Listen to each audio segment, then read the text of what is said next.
तिरुपति बालाजी मंदिर भगवान विष्णु को समर्पित है। यह मंदिर आंध्र प्रदेश के चित्तूर जिले में तिरुमला पर्वत पर स्थित है और यह भारत के मुख्य तीर्थ स्थलों में से एक है।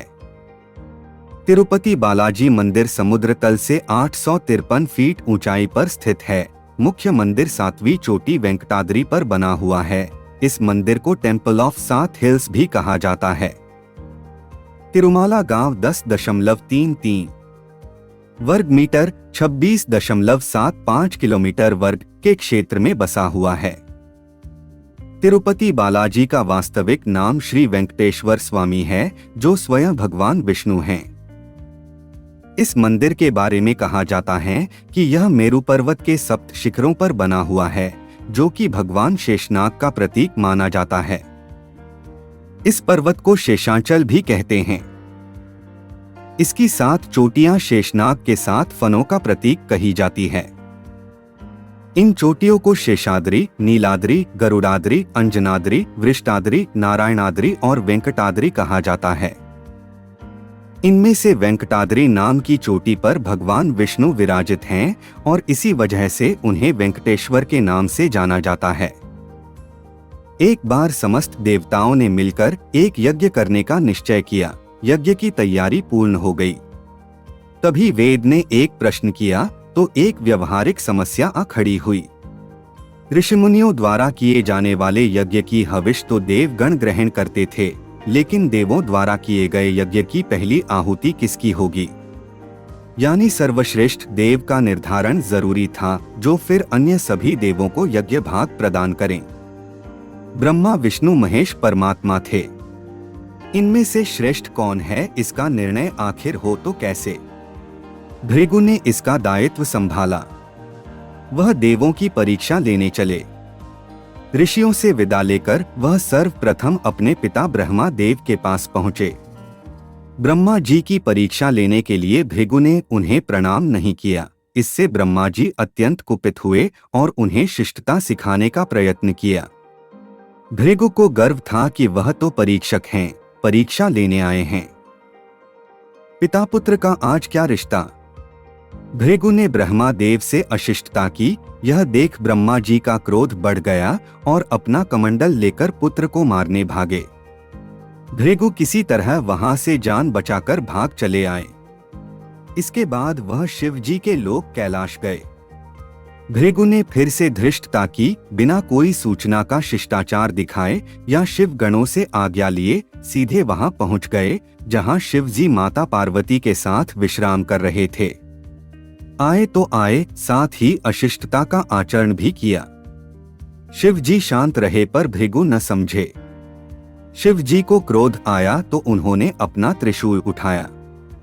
भृगु वहां से भागे। अंत में वह भगवान विष्णु के पास क्षीर सागर पहुंचे। श्री हरि शेष शैया पर लेटे निद्रा में थे और देवी लक्ष्मी उनके चरण दबा रही थीं। महर्षि भृगु 2 स्थानों से अपमानित करके भगाए गए थे। उनका मन बहुत दुखी था।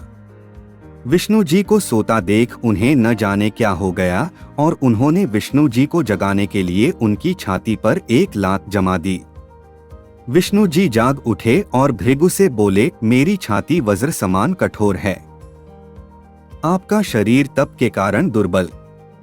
कहीं आपके पैर में चोट तो नहीं आई। आपने मुझे सावधान करके कृपा की है। आपका चरण चिन्ह मेरे वक्ष पर सदा अंकित रहेगा। भृगु को बड़ा आश्चर्य हुआ। उन्होंने तो भगवान की परीक्षा लेने के लिए यह अपराध किया था, परंतु भगवान तो दंड देने के बदले मुस्कुरा रहे थे। उन्होंने निश्चय किया कि श्री हरि जैसी विनम्रता किसी में नहीं। वास्तव में विष्णु ही सबसे बड़े देवता हैं। लौटकर उन्होंने सभी ऋषियों को पूरी घटना सुनाई। सभी ने एक मत से यह निश्चय किया कि भगवान विष्णु को ही यज्ञ का प्रधान देवता समझकर मुख्य भाग दिया जाएगा। लक्ष्मी जी ने भृगु को अपने पति की छाती पर लात मारते देखा तो उन्हें बड़ा क्रोध आया, परंतु उन्हें इस बात पर क्षोभ था कि श्री हरि ने उद्दंड को दंड देने के स्थान पर उसके चरण पकड़ लिए और उल्टे क्षमा मांगने लगे। क्रोध से तमतमाई महालक्ष्मी को लगा कि वह जिस पति को संसार का सबसे शक्तिशाली समझती हैं, वह तो निर्बल हैं।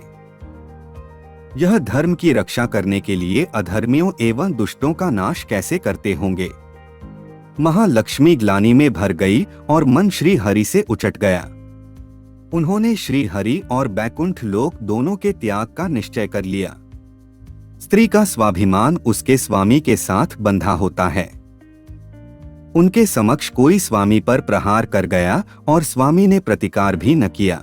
यह बात मन में कौंधती रही। यह स्थान वास के योग्य नहीं, पर त्याग कैसे करें? श्री हरि से उझल होकर रहना कैसे होगा?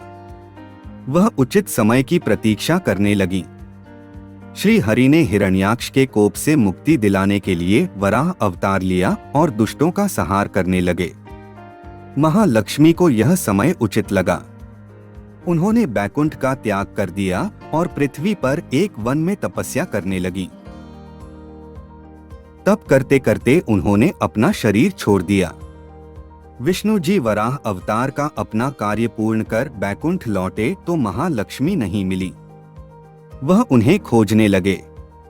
श्री हरि ने उन्हें तीनों लोकों में खोजा, किंतु तप करके माता लक्ष्मी ने भ्रमित करने की अनुपम शक्ति प्राप्त कर ली थी। उसी शक्ति से उन्होंने श्री हरि को भ्रमित रखा। आखिर श्री हरि को पता लग ही गया, लेकिन तब तक वह शरीर छोड़ चुकी थी। दिव्य दृष्टि से उन्होंने देखा कि लक्ष्मी जी ने चोलराज के घर में जन्म लिया है।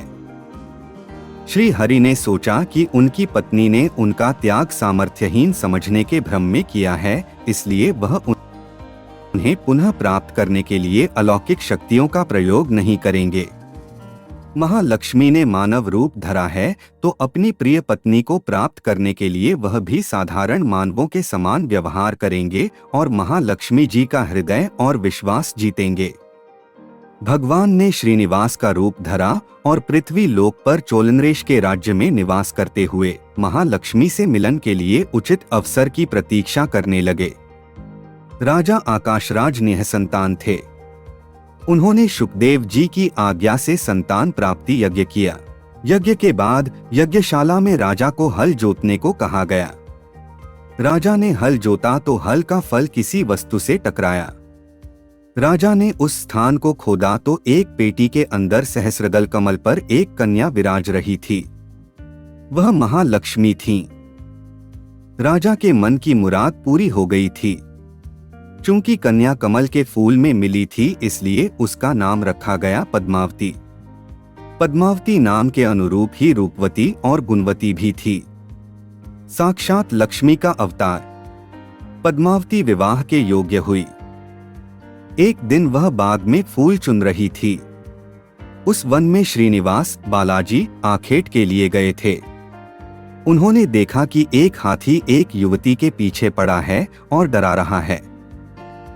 राजकुमारी के सेवक भाग खड़े हुए। श्रीनिवास ने तीर चलाकर हाथी को रोका और पद्मावती की रक्षा की। श्रीनिवास और पद्मावती ने एक दूसरे को देखा और रीझ गए। दोनों के मन में परस्पर अनुराग पैदा हुआ, लेकिन दोनों बिना कुछ कहे अपने अपने घर लौट गए। श्रीनिवास घर तो लौट आए, लेकिन मन पद्मावती में ही बस गया। वह पद्मावती का पता लगाने के लिए उपाय सोचने लगे। उन्होंने ज्योतिषी का रूप धरा और भविष्य वाचने के बहाने पद्मावती को ढूंढने निकले। धीरे धीरे ज्योतिषी श्रीनिवास की ख्याति पूरे चोल राज में फैल गई। पद्मावती के मन में भी श्रीनिवास के लिए प्रेम था। वह उनसे मिलने को व्याकुल थी, किंतु कोई पता ठिकाना न होने के कारण उनका मन चिंतित था।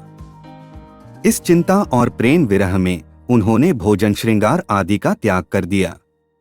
इसके कारण उनका शरीर कृशकाय होता चला गया। राजा से पुत्री की यह दशा देखी नहीं जा रही थी। वह चिंतित थे। ज्योतिषी की प्रसिद्धि की सूचना राजा को हुई। राजा ने ज्योतिषी श्रीनिवास को बुलाया और सारी बात बताकर अपनी कन्या की दशा का कारण बताने को कहा। श्रीनिवास राजकुमारी का हाल समझने पहुंचे तो पद्मावती को देखकर प्रसन्न हो गए। उनका ये प्रयास सफल रहा था। उन्होंने पद्मावती का हाथ अपने हाथ में लिया। कुछ देर तक पढ़ने का स्वांग करने के बाद बोले, महाराज, आपकी पुत्री प्रेम के विरह में जल रही है। आप इनका शीघ्र विवाह करे दें तो स्वस्थ हो जाएंगी। पद्मावती ने अब श्रीनिवास की ओर देखा। देखते ही पहचान लिया। उनके मुख पर प्रसन्नता के भाव आए और वह मुस्कुराई। काफी दिनों बाद पुत्री को प्रसन्न देख राजा को लगा कि ज्योतिषी का अनुमान सही है। राजा ने श्रीनिवास से पूछा, ज्योतिषी महाराज, यदि आपको यह पता है कि मेरी पुत्री प्रेम के विरह में पीड़ित है, तो आपको यह भी सूचना होगी कि मेरी पुत्री को किससे प्रेम है। मैं उसका विवाह करने को तैयार हूं। आप उसका परिचय दें। श्रीनिवास ने कहा, आपकी पुत्री एक दिन वन में फूल चुनने गई थी। एक हाथी ने उन पर हमला किया तो आपके सैनिक और दासियां भाग खड़ी हुई। राजकुमारी के प्राण एक धनुर्धर ने बचाए थे। राजा ने कहा, हाँ, मेरे सैनिकों ने बताया था कि एक दिन ऐसी घटना हुई थी।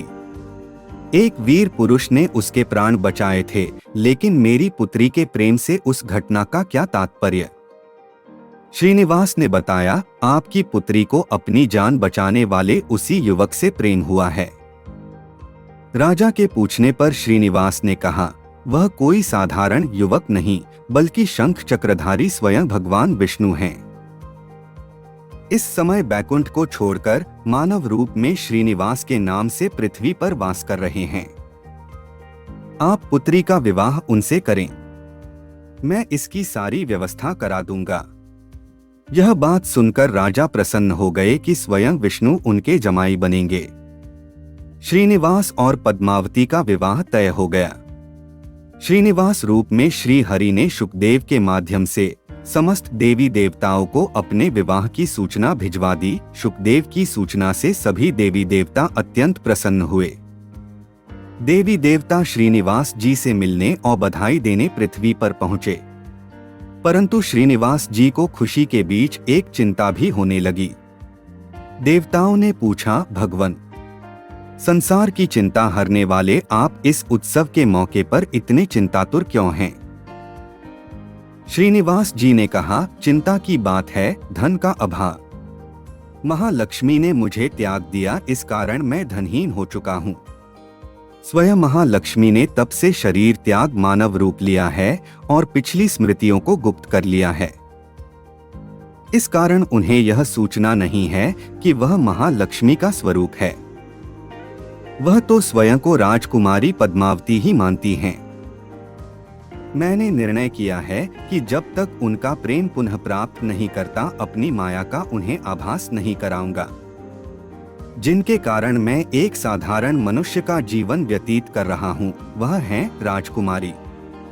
राजा की पुत्री से शादी करने और घर बसाने के लिए धन, वैभव और ऐश्वर्य की जरूरत है, वह मैं कहाँ से लाऊं? स्वयं नारायण को धन की कमी सताने लगी। मानव रूप में आए प्रभु को भी विवाह के लिए धन की आवश्यकता हुई। यही तो ईश्वर की लीला है। जिस रूप में रहते हैं उस योनि के जीवों के सभी कष्ट सहते हैं। श्री हरि विवाह के लिए धन का प्रबंध कैसे हो, इस बात से चिंतित थे। देवताओं ने जब यह सुना तो उन्हें आश्चर्य हुआ। देवताओं ने कहा, कुबेर आवश्यकता के बराबर धन की व्यवस्था कर देंगे। देवताओं ने कुबेर का आह्वान किया तो कुबेर प्रकट हुए। कुबेर ने कहा, यह तो मेरे लिए प्रसन्नता की बात है कि आपके लिए कुछ कर सकूं। प्रभु, आपके लिए धन का तत्काल प्रबंध करता हूं। कुबेर का कोष आपकी कृपा से ही रक्षित है। श्री हरि ने कुबेर से कहा, आपको भगवान भोलेनाथ ने जगत और देवताओं के धन की रक्षा का दायित्व सौंपा है। उसमें से धन मैं अपनी आवश्यकता के हिसाब से लूंगा अवश्य, पर मेरी एक शर्त भी होगी। श्रीहरि कुबेर से धन प्राप्ति की शर्त रख रहे हैं। यह सुनकर सभी देवता आश्चर्य में पड़ गए। श्री हरि ने कहा, ब्रह्मा जी और शिव जी साक्षी रहें। कुबेर से धन ऋण के रूप में लूंगा, जिसे भविष्य में ब्याज सहित चुकाऊंगा। श्री हरि की बात से कुबेर समेत सभी देवता विस्मय में एक दूसरे को देखने लगे। कुबेर बोले, भगवान, मुझसे कोई अपराध हुआ तो उसके लिए क्षमा कर दें, पर ऐसी बात न कहें। आपकी कृपा से विहीन होकर मेरा सारा कोष नष्ट हो जाएगा। हरि ने कुबेर को निश्चिंत करते हुए कहा, आपसे कोई अपराध नहीं हुआ। मैं मानव की कठिनाई का अनुभव करना चाहता हूँ। मानव रूप में उन कठिनाइयों का सामना करूंगा जो मानव को आती हैं। धन की कमी और ऋण का बोझ सबसे बड़ा है। कुबेर ने कहा, प्रभु, यदि आप मानव की तरह ऋण पर धन लेने की बात कर रहे हैं तो फिर आपको मानव की तरह यह भी बताना होगा कि ऋण चुकाएंगे कैसे।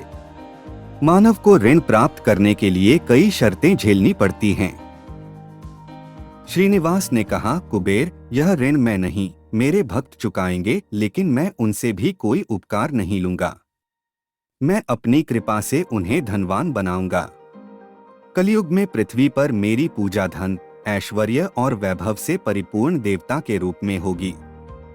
मेरे भक्त मुझसे धन, वैभव और ऐश्वर्य की मांग करने आएंगे। मेरी कृपा से उन्हें यह प्राप्त होगा। बदले में भक्तों से मैं दान प्राप्त करूंगा जो चढ़ावे के रूप में होगा। मैं इस तरह आपका ऋण चुकाता रहूंगा। कुबेर ने कहा, भगवान, कलयुग में मानव जाति धन के विषय में बहुत विश्वास के योग्य नहीं रहेगी। उन पर आवश्यकता से अधिक विश्वास करना क्या उचित होगा। श्रीनिवास जी बोले, शरीर त्यागने के बाद तिरुपति के तिरुपला पर्वत पर बालाजी के नाम से लोग मेरी पूजा करेंगे। मेरे भक्तों की अटूट श्रद्धा होगी। वह मेरे आशीर्वाद से प्राप्त धन में मेरा हिस्सा रखेंगे। इस रिश्ते में न कोई दाता है और न कोई याचक। हे कुबेर, कलयुग के आखिरी तक भगवान बालाजी धन, ऐश्वर्य और वैभव के देवता बने रहेंगे। मैं अपने भक्तों को धन से परिपूर्ण करूंगा तो मेरे भक्त दान से न केवल मेरे प्रति अपना ऋण उतारेंगे बल्कि मेरा ऋण उतारने में भी मदद करेंगे। इस तरह कलयुग की समाप्ति के बाद मैं आपका मूलधन लौटा दूंगा। कुबेर ने श्री हरि द्वारा भक्त और भगवान के बीच एक ऐसे रिश्ते की बात सुनकर उन्हें प्रणाम किया और धन का प्रबंध कर दिया। भगवान श्रीनिवास और कुबेर के बीच हुए समझौते के साक्षी स्वयं ब्रह्मा और शिव जी हैं। दोनों वृक्ष रूप में साक्षी बन गए। आज भी पुष्करिणी के किनारे ब्रह्मा और शिव जी बरगद के पेड़ के रूप में साक्षी बनकर खड़े हैं। ऐसा कहा जाता है कि निर्माण कार्य के लिए इन दोनों पेड़ों को जब काटा जाने लगा तो उनमें से खून की धारा फूट पड़ी तो पेड़ काटना बंद करके उसकी देवता की तरह पूजा होने लगी। श्रीनिवास और पद्मावती की शादी पूरे धूमधाम से हुई जिसमें सभी देवगण पधारे। भक्त मंदिर में दान देकर भगवान पर चढ़ा ऋण उतार रहे हैं जो कलयुग के अंत तक जारी रहेगा। इसीलिए भगवान के इस रूप में मां लक्ष्मी भी समाहित हैं। इसीलिए यहाँ बालाजी को स्त्री और पुरुष दोनों के वस्त्र पहनाने की परंपरा है। बालाजी को प्रतिदिन नीचे धोती और ऊपर साड़ी से सजाया जाता है। दोस्तों, आपको ये वीडियो कैसा लगा कमेंट में जरूर बताएं। मिलते हैं नेक्स्ट वीडियो में एक नई वीडियो के साथ।